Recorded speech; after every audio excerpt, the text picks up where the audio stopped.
There's a UFC rule so bizarre, so game-breaking, and so mind-blowingly outdated that every time it shows up during a fight, fans flood social media screaming the same thing. How is this still a thing? And no, it's not a myth.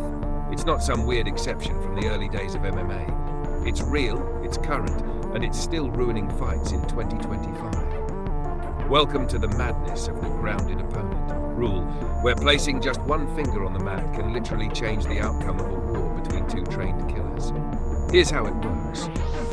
If a fighter is considered grounded, meaning any part of their body other than the soles of their feet is touching the canvas, you cannot knee or kick them in the head. Sounds fair, if they're on all fours, rocked or flat on their back.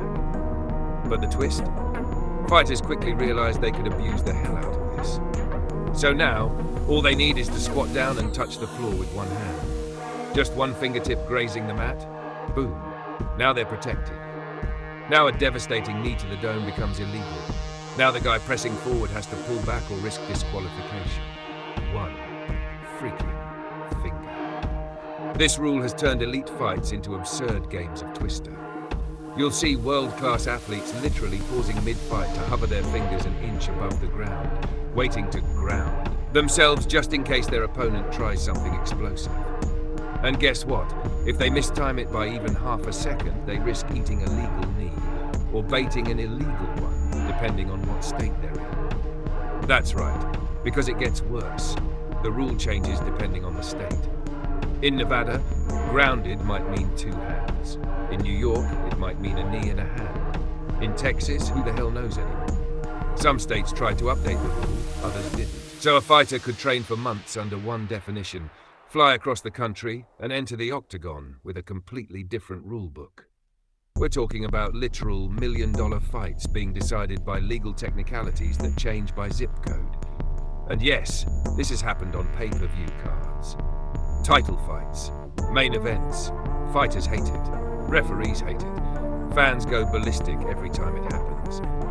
Imagine watching your favorite fighter chase down a dazed opponent, go for the kill, launch a knee, and then get disqualified because the opponent tapped the mat with one pinky. It's happened. It's still happening. And it's not just stupid, it's dangerous. Because instead of instinctively flowing with the fight, athletes now have to hesitate in split-second moments that can cost them their careers. Want to know how crazy it gets? In one infamous bout, a fighter got clipped, stumbled, dropped to one knee, and intentionally kept one hand on the ground. Not because he was hurt, but because he knew his opponent wouldn't be able to finish him legally. It was a tactic. He stayed there for almost 30 seconds. The crowd booed. The opponent looked confused. And then, out of frustration, he threw the knee anyway. Disqualification. End of fight. And Twitter, it exploded. And we're not talking amateur fighters here. We're talking legends, champions, future Hall of Famers. They've all been affected by this absurd loophole. Aljamain Sterling, Petr Yan, John Jones. All of them have had fights altered, paused, or decided because of this one rule. Some fighters even joke in interviews, "Yeah, I'll just go down on one knee if I get tired. It's the safest spot in the cage." So why hasn't it been fixed? Politics. State commissions can't agree. Some want uniformity. Others cling to old safety language. The UFC itself has tried pushing for clarity, but when it comes to regulation, their hands are tied. And so this ridiculous finger-touch loophole lives on, breaking the flow of fights, punishing aggression, rewarding stall tactics, and confusing the hell out of fans, fighters, and even broadcasters. You know it's bad when Joe Rogan laughs in disbelief every time it happens. You know it's broken when Daniel Cormier, a former champ, says on air, "I still don't know what's legal anymore." And you definitely know it's a disaster when Twitter lights up with videos of the same thing happening over and over again.